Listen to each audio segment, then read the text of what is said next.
Bonjour à tous et bienvenue sur la chaîne Monsieur Rabbit.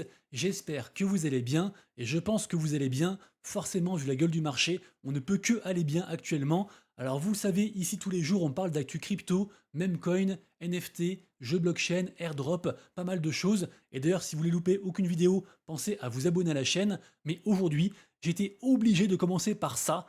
Est-ce que vous savez que avec un seul JPEG de pingouin, donc une image de pingouin digital, on peut acheter deux des plus chers pingouins, des vrais pingouins dans le monde, puisque vous le voyez à l'image, un vrai pingouin, ça coûte entre 1000 et 22 000 dollars. Notez tout de même que par rapport à l'installation de son habitat, etc., ça devrait vous coûter environ 10 000 dollars. Et saviez-vous aussi que avec un singe JPEG, avec une image de singe, on pouvait acheter l'un des singes les plus chers au monde et le nourrir pendant un an au complet. Eh bien tout ça est possible grâce à la fulgurante ascension des NFT.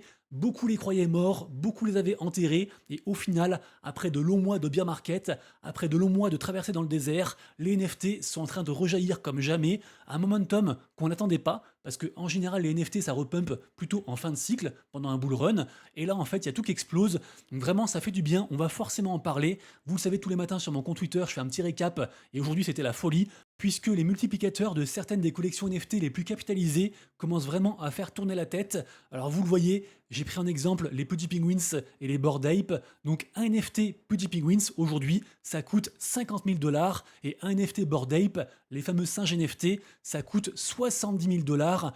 Ce ne sont que deux exemples parmi tout ce qui est vert aujourd'hui et que j'ai pris parce qu'ils sont respectivement troisième et deuxième des collections NFT les plus capitalisées. Mais vraiment aujourd'hui, tout est vert. On a les Mutant Ape, donc la seconde collection des Bored Ape, qui fait un plus 42%, Azuki plus 13%, Chromie Squiggle, donc de l'art génératif, 15%, Non Monkeys sur Bitcoin, plus 30%. Et si on regarde sur le mois, alors sur le mois vraiment c'est le festival. Déjà, la collection NFT la plus capitalisée, les CryptoPunks, ont fait un plus 57%. Donc là, un CryptoPunks, ça coûte 145 000 dollars.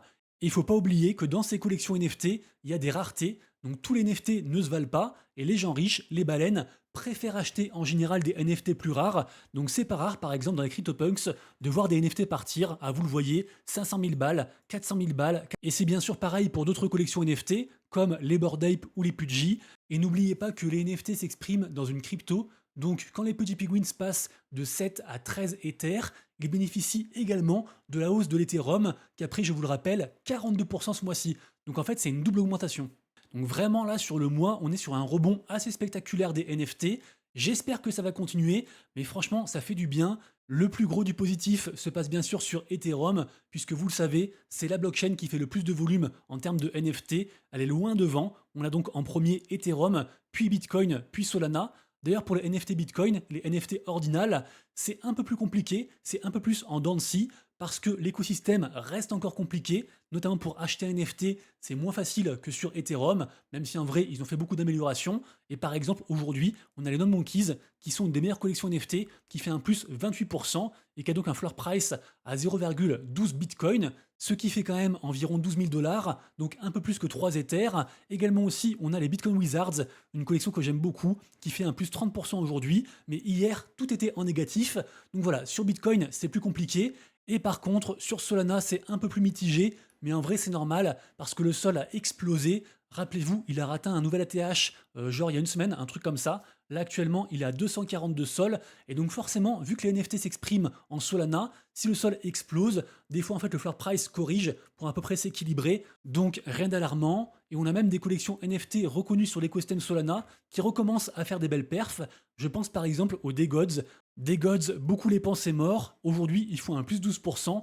Et leur token, parce que rappelez-vous, ils ont tout fusionné plus ou moins en une seule crypto, la crypto DayGod, et bah elle, en fait, elle a fait quasiment un plus 120% depuis son plus bas, il y a seulement 4 jours. Donc vraiment, il se passe beaucoup de choses actuellement côté NFT, y compris bien sûr sur plein d'écosystèmes. Il n'y a pas que Ethereum, Solana et Bitcoin. Il se passe aussi des choses sur la Ape Chain, qui est arrivée il n'y a pas longtemps. Il se passera des choses sur Monad et sur Abstract, que j'aime beaucoup. Ça bouge aussi encore quand même pas mal côté Polygon, Arbitrum aussi, côté Base, bref, il y a plein d'écosystèmes, et rappelez-vous qu'on ne peut pas être de partout, c'est pour ça que je fais certains focus, mais vraiment aussi, je voulais revenir sur ça, quand même, les Bored Ape qui nous font un plus 22% aujourd'hui, franchement c'est fou, ils vont réatteindre les 20 ETH de floor price, Pareil aussi, beaucoup de gens disaient que Yuga Labs, donc le géant qui est derrière les Bored Ape, était mort, c'était fini. Et là, en fait, c'est en train de prouver à tout le monde que les gens avaient tort, que c'est en train de revenir. Actuellement, tout le monde est excité parce que voilà, des gens reçoivent des gros airdrops, les NFT reprennent, les meme coins, ça explose, les anciens altcoins, ça explose, c'est le bull run, vraiment voilà, c'est l'effervescence, ça commence à revenir de plus en plus. On revient doucement mais sûrement dans le FOMO, donc attention à vous et ne l'oublions pas. Tout ça peut être éphémère et ça se trouve demain, il y a une giga correction et on repart genre à moins 10 ETH pour les Bored Ape par exemple. Tout est possible, mais vraiment profitons quand même de ce verre, ça fait du bien et je pense qu'on a mérité vraiment ces jours-ci en fait où nos wallets reprennent des couleurs. Sachons apprécier et observer ce marché et observons aussi d'ailleurs le Bitcoin qui s'approche à grands pas des 100 000. Je pense qu'il va les atteindre. Peut-être ce week-end, je ne sais pas, et j'ai hâte de voir la suite. Sachons aussi bien sûr observer les différentes tendances, pas forcément courir après, mais au moins savoir qu'est-ce qui se passe dans l'écosystème. Actuellement, on parle beaucoup de meme coin, on parle beaucoup d'agents intelligence artificielle, j'en ai encore parlé hier, j'en parle régulièrement. Et d'ailleurs, hier j'ai parlé de l'histoire folle de l'agent Freya, qui a donné 47 000 $ à un mec. L'histoire vraiment est hallucinante, et Elon Musk a retweeté le post dont j'ai parlé, donc l'histoire en fait de cet agent. Vraiment c'est assez fou, et évidemment aussi, comme tout ce que fait Elon Musk, dès qu'il fait quelque chose, les cryptos associés ont pumpé. Donc la crypto du coup Freza sur Solana a fait un giga pump au moment du RT de Elon Musk.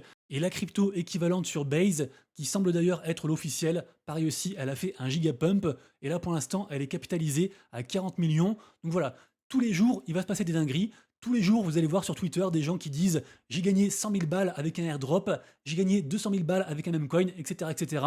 Tout le monde gagne, mais pas vous. C'est normal, vous inquiétez pas. Ne courez pas après les trains au risque de tout rater, mais renseignez-vous sur les différentes tendances et essayez d'anticiper un petit peu et de vous placer juste un petit peu avant. On parlait d'ailleurs de Elon Musk, le Doge, alors pas le Dogecoin, le DOGE, dont d'ailleurs j'ai parlé aussi hier dans la même vidéo. Donc j'en ai parlé parce qu'il y a une grosse actu, une grosse baleine qui a fait un très gros achat. Et depuis donc hier, on a fait à peu près un plus 50%. Donc c'est assez fou ce qui se passe aussi par rapport à ça. Je le répète, crypto à surveiller et encore plus lors de l'investiture de Trump le 20 janvier prochain. Pour ceux qui connaissent pas, donc j'en parle dans ma vidéo d'hier, donc n'hésitez pas à aller voir. Côté gaming, bien sûr aussi ça bouge pareil aussi en positif, ça fait du bien. Regardez sur le mois, Gala plus 106%, le Metaverse Sandbox plus 164%, Virtuous Protocol, c'est pas du gaming, et d'ailleurs j'en reparle aussi hier parce que c'est un protocole qui permet de créer des agents intelligence artificielle. Ensuite on a BIM que j'aime beaucoup et j'ai un bon bag qui fait un plus 50%.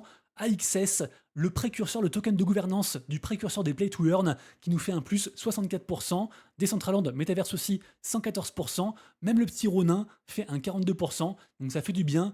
On a aussi des projets que j'aime bien, notamment G3, j'en parle souvent, enfin régulièrement en tout cas sur la chaîne, qui nous fait juste aujourd'hui un plus 53%. Franchement, ça fait du bien. Également aussi Heiser Games, qui nous a fait une mèche de plus de 100%. On a aussi Super Champs. Rappelez-vous, j'en ai parlé il y a environ, je crois, 2 semaines, parce qu'on avait reçu tous un airdrop par rapport à différentes choses. Moi, malheureusement, j'ai vendu mon airdrop à peu près ici. J'étais content parce que c'était haut par rapport à la sortie. Et au final, ça a refait un x4 depuis. Vraiment, il se passe beaucoup de choses. Et je me répète, on ne peut pas être de partout, donc vraiment prenez le temps de vous renseigner, suivez les bonnes personnes, n'écoutez pas qu'une seule personne, ne restez pas que sur YouTube ou sur Twitter, diversifiez-vous au maximum, inspirez-vous des sites d'actu, qu'ils soient français ou anglais, comme par exemple Cryptonaut, vous le savez c'est un partenaire récurrent de la chaîne, dessus donc des news tous les jours, des guides aussi pour vous aider, des articles sur les projets du moment, les futurs projets, il y a des vidéos aussi, pas mal de choses, des comparatifs entre les exchanges, bref, il y a beaucoup de choses dessus. Et pour ceux que ça intéresse, vous retrouverez le lien juste en dessous en description. Mais évidemment, Cryptonaut n'est pas le seul site. Le mieux, en fait, vraiment, c'est de vous faire genre des onglets avec plein de sites différents et vous comparez. Vous faites ça un petit peu tous les jours et vous vous constituez ce qu'on appelle une veille Web3 et vous le verrez, il y aura des news et des projets qui vont revenir plus que d'autres et c'est sur ça qu'il faudra focus parce que ça définira a priori la tendance. J'espère que cette vidéo vous a plu. Si c'est le cas, pensez à liker et à mettre un petit commentaire. Je vous souhaite un excellent week-end. J'espère aussi un Bitcoin à 100 000 pour lundi. De toute façon, on se donne rendez-vous lundi. Et d'ici là donc, prenez soin de vous, de vos proches et de vos wallets. C'était Monsieur Rabbit. Ciao.